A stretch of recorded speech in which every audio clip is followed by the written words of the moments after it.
Hello दोस्तों, flat wisely में आप सभी का स्वागत है। आज हम पढ़ रहे हैं फिलोसफी की second unit. Almost last topic के हम बहुत नियर हैं।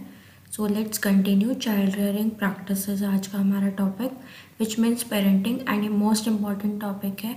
ये एवरी ईयर आ जाता है लेकिन ये चॉइस में आता है, बट इम्पॉर्टेंट टॉपिक है, ईजी टॉपिक है। So let's see child rearing practices क्या होती हैं।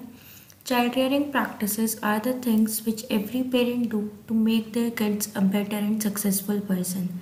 चाइल्ड रेयरिंग प्रैक्टिसेस वो प्रैक्टिस होती है, वो ड्यूटीज़ होती हैं जो हर एक पेरेंट परफॉर्म करता है ताकि जो उनके बच्चे हैं वो एक बेटर पर्सन बने अपनी लाइफ में और एक सक्सेसफुल पर्सन हो अपनी लाइफ में in future. The goal of every parent is to have his child grow up to be a respectable and resourceful adult in society. हर एक पेरेंट का गोल यही रहता है कि जो उसका बच्चा है वो एक रिस्पेक्टेबल पर्सन बने, एडल्ट बने एक सोसाइटी के अंदर, और वो रिसोर्सफुल एडल्ट हो। रिसोर्सफुल एडल्ट से मतलब है वो कुछ ना कुछ जॉब कर रहा हो, कंट्री को आगे ले जाने के लिए कुछ ना कुछ कंट्रीब्यूट कर रहा हो।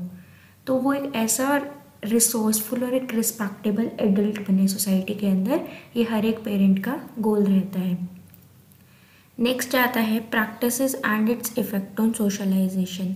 ऐसी क्या क्या प्रैक्टिसेस हैं जो कि इफ़ेक्ट डालती है सोशलाइजेशन पे। चाइल्ड रेयरिंग प्रैक्टिसेस ऐसी कौन सी हैं, मतलब पेरेंट्स की ऐसी कौन सी प्रैक्टिसेस हैं एक बच्चे के ऊपर, मतलब वो जो भी बच्चे के साथ कैसे बिहेव कर रहे हैं या वो कैसे डीलअप करते हैं, तो वो सब क्या इफ़ेक्ट करता है सोशलाइजेशन के ऊपर। फर्स्ट आता है डिसिप्लिन। डिसिप्लिन का मतलब क्या होता है? इफेक्टिव डिसिप्लिन डिसिप्लिन का मतलब आप समझ सकते हो कि जब एक बच्चे को हम कहते हैं कि आपको कैसे बिहेव करना है, आपको अच्छे से रहना है, आपको पोलाइट वे में बोलना है, तो ये सब डिसिप्लिन का मतलब होता है। सो लेट्स सी कि डिसिप्लिन की प्रैक्टिस कैसे की जाती है एंड ये कैसे हेल्पफुल है सोशलाइजेशन के लिए। Effective discipline is one of the building blocks of child rearing because it helps the child develop an understanding of right and wrong behaviour. अगर हम बच्चे को अंदर एक इफ़ेक्टिव डिसिप्लिन बिहेवियर डेवलप करते हैं तो ये ना एक ना बिल्डिंग ब्लॉक बन जाता है बच्चे के माइंड में, मतलब ये बच्चे को बहुत अच्छे से बिल्डअप करा होता है, उसकी ग्रोथ में बहुत हेल्पफुल रहता है। बिकॉज जो एक बच्चा है वो धीरे धीरे जैसे बड़ा होता है वो गलत और सही में फ़र्क करना सीख जाता है। जब वो ऐसे सीख जाता है कि उसके फ्रेंड्स कौन से राइट हैं एंड कौन से फ्रेंड्स रॉन्ग है उसके लिए, या उसको कैसे अपनी लाइफ में अगर जो उसका गोल है बनने के लिए अचीव करना है तो उसे कौन सी सही चीज़ें करनी चाहिए, कौन सा रॉन्ग चीज़ें नहीं करनी चाहिए, तो ये सब एक बच्चा डिसिप्लिन से सीखता है जो कि उसके पेरेंट्स बच्चे के अंदर डालते हैं। नेक्स्ट आता है guidance. Proper guidance helps child grow, develop, and respond to life in a positive way. Child guidance includes helping child learning self-discipline and gaining emotions control, solve problems in easy to difficult situations in a positive way.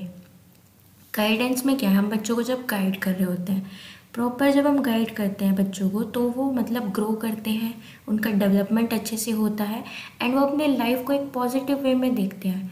For अगर उनके पास difficulties भी आ जाती है, जैसे कि कई बार होता है बच्चों के एक टॉपर और अगर उसके कम मार्क्स आ गए तो वो बहुत ज़्यादा सैड फील करता है, वो मतलब बिल्कुल ही भूल जाता है, उसको लगता है कि मेरे पास कुछ बचा ही नहीं, बहुत नेगेटिव हो जाता है।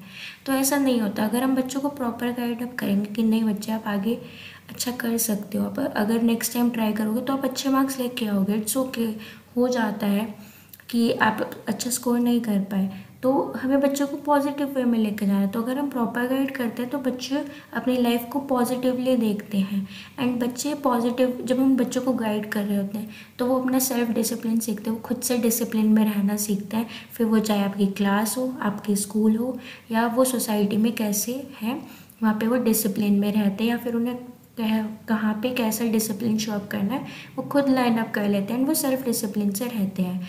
वो इमोशंस कंट्रोल करना सीख जाते हैं। कई बार होता है कि टीचर को पूरी बात पता नहीं होती लेकिन वो बच्चों को फिर भी डांट देता है, यहाँ तक कि उस बच्चे को भी डांट पड़ जाती है जिसकी कोई गलती नहीं थी। तो वहाँ पे बच्चे इमोशंस कंट्रोल करना सीखता है एंड ही इज़ लाइक कि इट्स ओके बहस नहीं करनी टीचर से बिकॉज वो एल्डर है एंड ये चीज़ गलत है। अगर टीचर मौका देता है आपको समझाने का कि आपने क्या सच में ये गलती किया, तो आपको बोलना चाहिए। तो वहाँ पे मतलब एक बच्चा इमोशंस कंट्रोल करना सीख रहा है एंड वो अपनी डेली लाइफ प्रॉब्लम्स को, फिर चाहे वो इजी प्रॉब्लम्स हो या डिफ़िकल्ट प्रॉब्लम्स हो, उनको पॉजिटिव वे में डील अप करने लगता है एंड उनके सॉल्यूशंस ढूंढता है। नेक्स्ट प्रैक्टिस आती है हमारी स्पिरिचुअलिटी। स्पिरिचुअलिटी में क्या है? Enrolling child religious believes by practising religious traditions at home and putting child in practising leads to socialisation. जब हम एक बच्चे को रिलीजियस बिलीव्स के बारे में बताते हैं, हम घर पे ही अपना ट्रेडिशंस को फॉलो अप कर रहे हैं, प्रैक्टिस कर रहे हैं। फॉर एग्जांपल जो हिंदूज़ हैं वो रोज़ पूजा करते हैं, तो एक बच्चा जब से बड़ा हो रहा है वो यही देख रहा है कि हम कौन से भगवान जी की पूजा कर रहे हैं।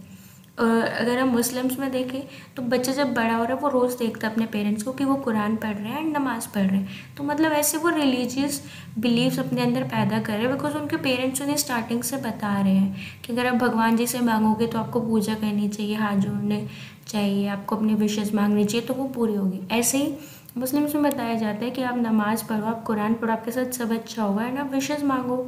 तो ऐसे मतलब ये ट्रेडिशन चलता है, रिलीजियस बिलीव्स। अगर हम बच्चों को बिलीव दिलाएंगे तो फिर वो उस चीज़ में बिलीव करने लगेंगे। ये चीज़ घर से ही स्टार्ट होती है। स्पिरिचुअलिटी बच्चों के अंदर पेरेंट्स ही डेवलप करते हैं, जिससे कि वो बच्चा फिर आगे जाके सोशलाइज होता है, फिर वो दोनों ट्रेडिशंस के बारे में जानता है। फॉर एग्जांपल अब जैसे मैं हिंदू हूँ तो मेरे को हिंदूज़ के बारे में पता है, मेरे को सिख्स के बारे में भी पता है एंड मुस्लिम्स के बारे में पता है, क्योंकि मैंने अपने पेरेंट्स से भी जाना है, मैंने टीवी से भी देखा ये सब चीज़ें एंड अपनी बुक्स में भी पढ़ा है।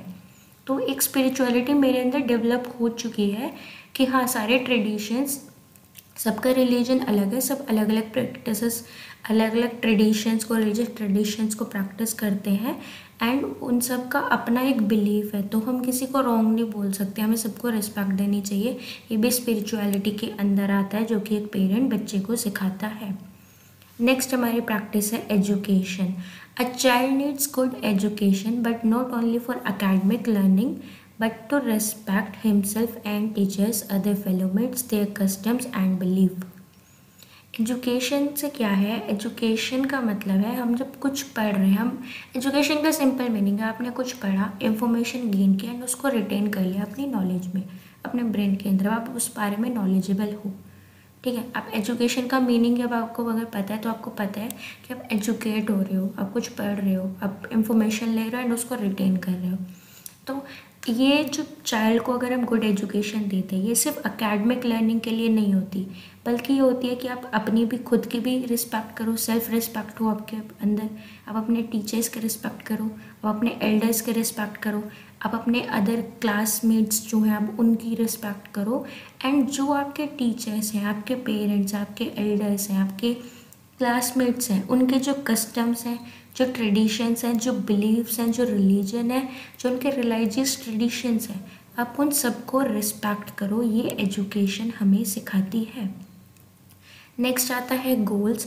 तो गोल्स की प्रैक्टिस से क्या इफेक्ट पड़ता है सोशलाइजेशन पे? Child rearing changes as a child grow.